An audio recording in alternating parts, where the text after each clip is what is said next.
Welcome to Lighthouse, Homeschooling in Oregon with OCEANetwork.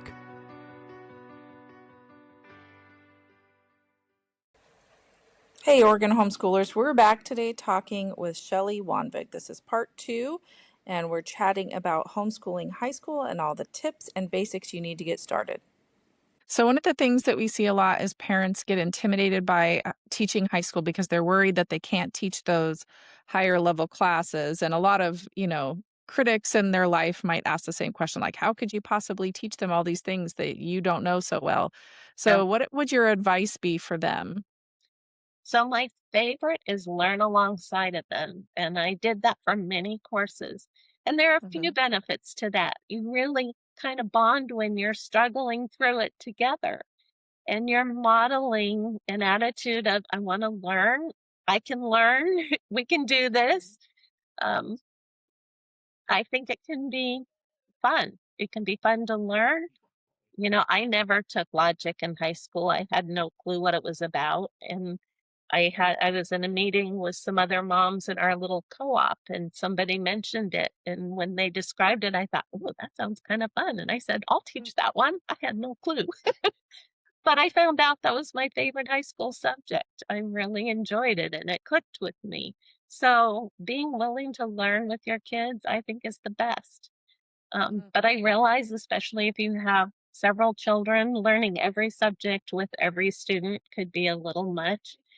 I mentioned co-ops. Small co-ops are great. If you can just meet with a couple other families and draw on the strengths of each of the moms and sometimes dads that are involved. Our little co-op worked great. I got to teach computer application and logic and biblical worldview, while other moms excelled in teaching literature and writing, and I would have not done a good job with that. So that was a blessing for us. You could also hire a tutor to help, or if you have a motivated student, give them self-directed curriculum and let them learn on their own. They can study for a CLEP exam, or they can simply finish the material themselves. You don't have to teach every subject to them. You might be able to arrange a trade with a friend. Maybe you've got a nurse friend or doctor friend who would be willing to help your student with biology. Maybe you would do the textbook part, but they'd be willing to do dissections for them. The possibilities are endless. And then too, those online college courses or possibly in-person college courses, if there's a college close enough to you that you could utilize. I would really caution the community colleges. You're going to find R-rated material in almost every class, but that could be an option. And nowadays, there's also a lot of independent homeschool classes for high school that are designed for that. If you just need that, that chemistry class or that, writing class for poetry or something, a lot of times you can find some self-paced online classes for those things can be helpful. And there are schools that will let you sign up for maybe just 1 or 2 classes. It's important to understand whether it's a private school or a public school, they will likely not enroll your student and let's say you go through the first 2 years of high school and then decide, oh, I'd really rather they go to a private school. That school might accept them, but they're not going to award credit most likely for the school classes you did. And that's fair because they have their standards and they don't know what yours were. So in that case, you can still let your kids use those classes, but have them audit them. And then you would award the credit on your transcript and you would just make a note that those classes were taken at such and such a school. Yeah, and that's a really important point too, that just because of how that works, every school district and every school and private school, they can make a decision about whether or not to award credits to an incoming high schooler. So generally, our recommendation, correct, is to when you go into high school, when you go into homeschooling high school independently, it's for the 4 years. Otherwise, you might run into some problems. They might have to redo some classes or even redo a year. Yeah. you'd assume that you will at least be the one making the transcript, making the diploma, and they've graduated from your homeschool, even if they took a lot of the classes at another school. Right. So you mentioned motivated students earlier, and it got me to thinking, because as you know, students go into that wonderful teenage time of their life, sometimes they're a little less motivated to keep moving forward in their education. So what are your tips or suggestions for parents who may have a less than motivated student going through high school? Yeah, I think it's hugely important for them to have a why, to know why they're doing school. And I think that's true of all of us. I mean, would you go to your job every day if you didn't have a paycheck that was waiting for you? And even if you would volunteer, it's for a reason. I mean, I put in countless hours for OCEANetwork as a volunteer, but it's because I have a passion for encouraging families that want to homeschool their children. I want to encourage them to point their children to Christ. So I have a why, I have a reason. And I think it's fair for kids if they're studying these subjects and they have no idea why. I think it's worth taking time to develop a why. And for some reason, I think that's especially true with young men. I think young women tend to maybe just want to be pleasers in general, and they're willing to work hard just to get that good grade. I think young men tend to question more. Why do I have to do this? When am I going to use this in real life? And even if Yeah. I would make it maybe a half credit course and take your kids, especially your sons, and look at career possibilities. And then you can say, okay, you're interested in this career field. Well, guess what? This is what they require in order to get in. So if you want to be able to do that, this is what it's going to take. So they have a why. hmm Yeah, I remember with our oldest, we had one point where and they hit a point where they're like, they want to know why Mhm, for every single thing. mhm, And, at first I kind of bristled against it, but then after a while I was like, well, I want to know that too. I'm not going to spend my time learning something that's a waste of time. I don't want them to waste their time. So, the, the class in question was Algebra 2. And so he's like, why do I have to learn this? Why do I have to learn this? And I'm like, well, why don't we figure it out together? And so we just took a break and, we even went to scripture and looked at what scripture said about, God's design for the world and how God is a God of order and all of these things. But then I was like, okay, now you go research all the reasons why this is important for you and his particular goals and interests and what he was thinking of doing after high school. And when he came back he was like, okay, so I really need to finish my algebra too. I'm like, yeah. So yeah, it can be really helpful to go ahead and go through that journey of learning those things together. yeah. For my son with trig, I got when am I ever going to use this in real life? And he's a pilot. He's wanted to be a pilot since I think he was 10. And he got all excited one day because he was looking at an aeronautical map and he found two airstrips and he wanted to find the distance to the third. And he used trig to solve it. And he came in all excited and he said, guess what? I found a real world use for trig. And that we felt about it. But even going back to his why, and I hope it's okay to tell this on him, but Mhm. up through It's junior okay high, with me. Sorry. through junior high, he was not a good student. He was not applying himself, and I was really kind of wondering, do I just have to accept that this kid is a C student, or is he not trying very hard? And I knew that he specifically wanted to be a pilot with Mission Aviation Fellowship.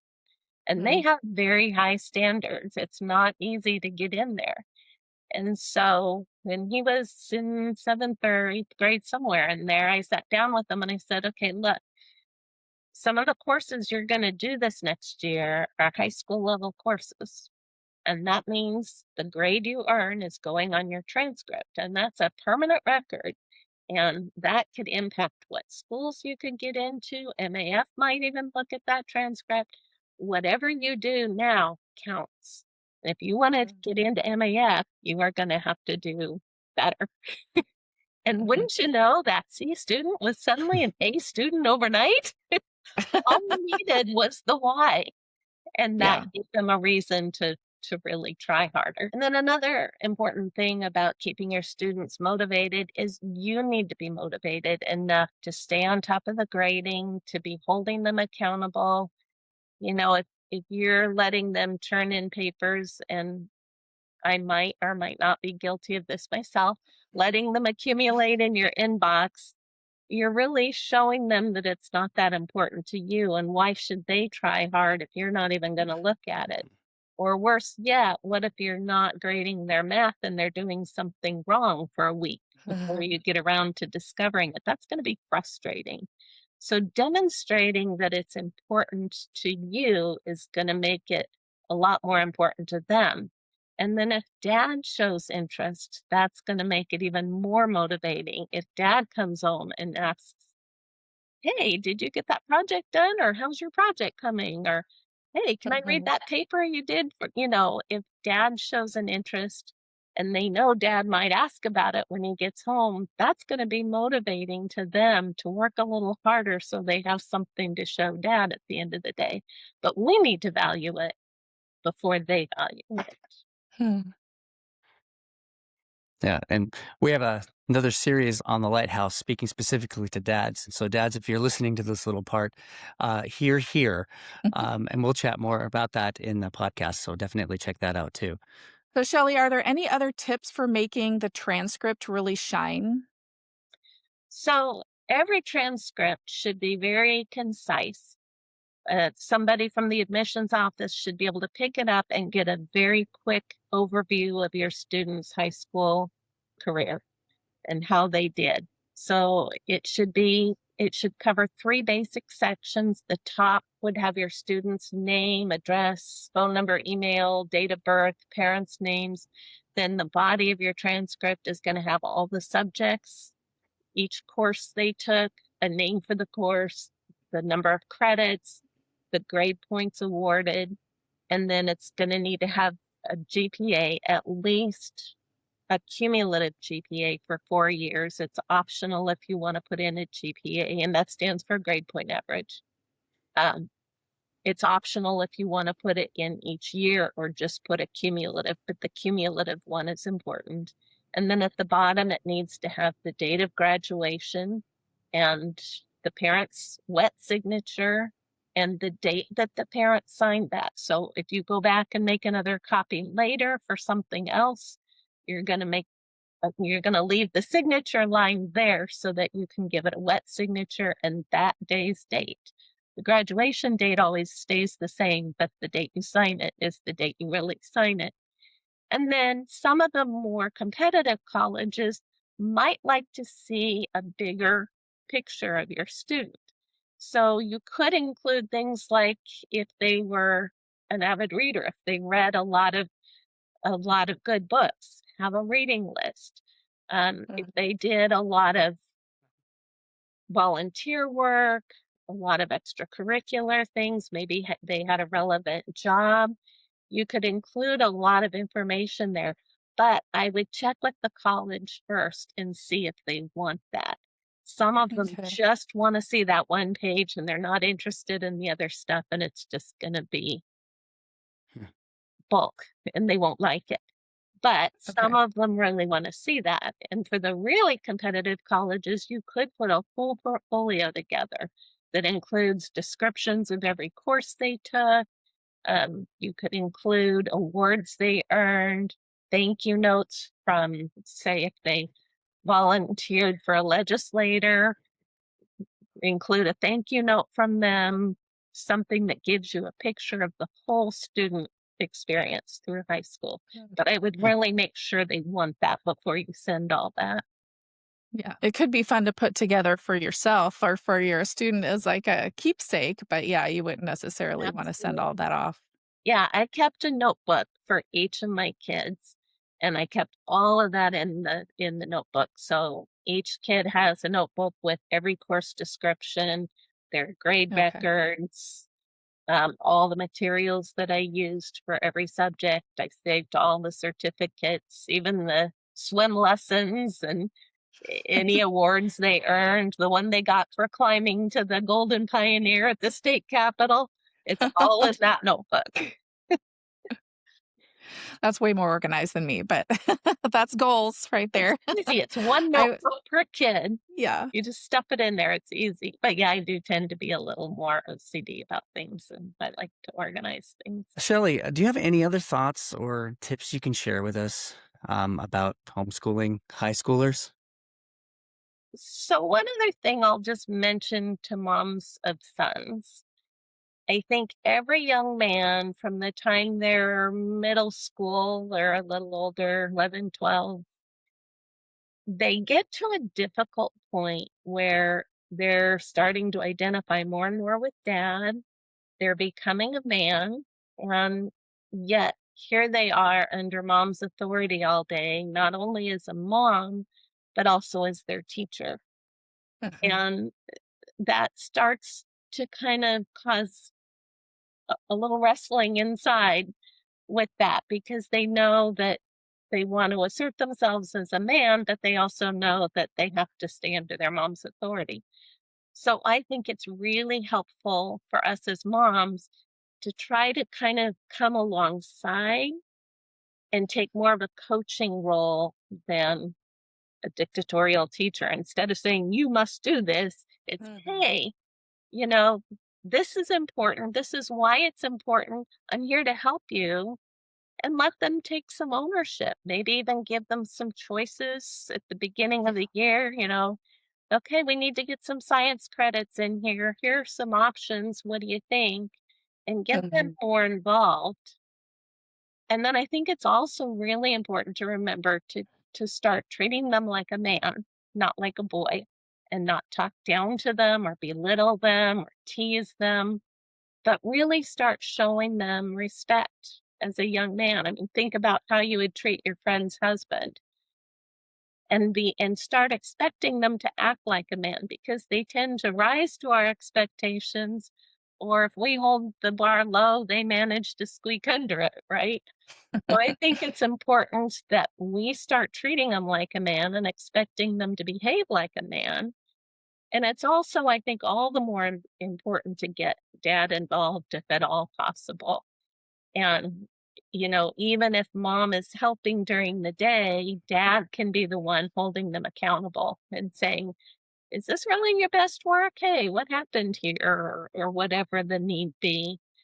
And then I think it's also incredibly important for us as moms that we're showing respect and appreciation for our husbands, because that's their role model, that's their future them. And how we talk about their dad and how Mhm. we treat their dad is a direct reflection, and they're going to take that personally. And so, I remember saying something about my husband. I don't remember what it was, but out of frustration, I said something, and I could see my son's face kind of drop. It bothered him. And then on the flip side of that, there were a couple times when I just happened to mention something that I really appreciated about his dad, not trying to be manipulative, but just mentioning things. And then I saw those very characteristics develop very quickly in my son. Huh. And for instance, one time my husband was out working in the field, and I just made a comment to my kids. I know my son was there anyway. I just said something about how hard he works around here. And the next day, I heard my son out splitting wood, and I hadn't asked him to. And I'm not suggesting being manipulative and, ooh, if you want to get your son to do this, just call. But I really think whether it was intentional or subconscious, I really think that seeing my appreciation for his dad motivated him to want to aspire to that as well. Mm. And so I think either way, for the good or for the bad, what we say about their dad, I think is incredibly important. So, Shelley, I have a question about GEDs. When I was public schooled, I'm familiar with the program in that, some of my friends who didn't stick around their senior year to kind of finish off their credits had to kind of crawl back and get a little certificate to say that they did the job. How do GEDs fit into a homeschooling environment? Yeah. Well, they still have that stigma. But unfortunately, there are a few programs that will not accept homeschool diplomas, and the only option they'll accept is the GED for Hmm. homeschooled students. Ironically, one of those is beauty colleges, and some of the journeyman programs. In fact, I just recently had somebody contact me who said, my daughter already has her AA degree. She decided she wanted to go to a cosmetology college, and they won't accept her because she has a homeschool diploma, even with Wow, her AA degree. So her only That's crazy. option is to take the GED. So unfortunately, right now, if if your student is determined that they want to get into one of these programs that requires the GED, at this point, that's their only option. If you're an HSLDA member, you can contact HSLDA and ask if they would write a letter on your student's behalf or something like that. They've done that quite a bit and have not been successful yet. But I would make that your last option, and I wouldn't do it unless or until you have to. If there's any chance they would ever want to get into the military, having taken the GED will automatically disqualify them from tier 1, so they would be placed in tier 2. So don't take it unless you have to, but there are occasions when it's required. Hmm. Well, this has been so helpful, Shelley. I know I've learned some things, and I know it will help a lot of homeschoolers out there. High school is, like we've already said a million times, it feels like is it can be kind of intimidating, but it's actually, at least in our experience, it's been one of the best seasons. We've enjoyed it so much, Yeah. and it's really not that hard, especially when you take into account the things that you've shared. And so we appreciate that encouragement. And for everybody watching, if you have questions about this, or everybody listening, if you have questions about homeschooling high school or any of the details we've mentioned, feel free to, submit our form and ask another question, and we'll get back to you, or even address it here on the podcast. And I also wanted to mention that we have articles and resources and even some member benefits for high schoolers. We have um, a transcript for members and a printable diploma, and the transcript even calculates your GPA, which I find really helpful. So we will leave you links for that. And Shelley has also provided a couple of resource pages that we will leave you a link for. And Shelley, can you tell us what is on that resource page? So it's a long list, and I wish I could highlight each and every one, but there's information, links to information for each of the college exams that we mentioned, these CLT, AP, ACT, and SAT. There's some books on homeschooling high school. Honestly, most of them are kind of outdated, and I haven't found a great current one, but they still have great information on designing courses, on formatting your transcript. I made mine just using an example of a format from one of the books. There's information on high school planning, on transcript options, colleges that you can enroll your high school student in for dual credit, free courses online, great books on teaching biblical worldview, preparing them for beyond high school. So lots of links to resources. And I just have Awesome. to add, Tana, to what you said. I agree. I thought doing high school was really scary. All the thing about transcripts and diplomas and calculating credits and GPAs just seemed really scary to me until I read a few books, went to a few workshops, and thought, okay, I think we can do this. And just like you said, it turned out to be my favorite time. And I'm so thankful we did it, because those were the best homeschool years. And if we can do it by God's grace, anyone can. That's right. Yeah. Wonderful. All right. Well, thank you everybody so much for joining us. And like we said, do let us know if you have any other questions or anything else you want us to discuss on the Lighthouse. We'll see you next time. Thanks for listening to Lighthouse, Homeschooling in Oregon with OCEANetwork. Don't forget to send us your questions, and make sure to like, subscribe, and share this podcast with other Oregon homeschool families. Join us again next time as we continue encouraging and informing homeschoolers across Oregon for the Lord Jesus Christ.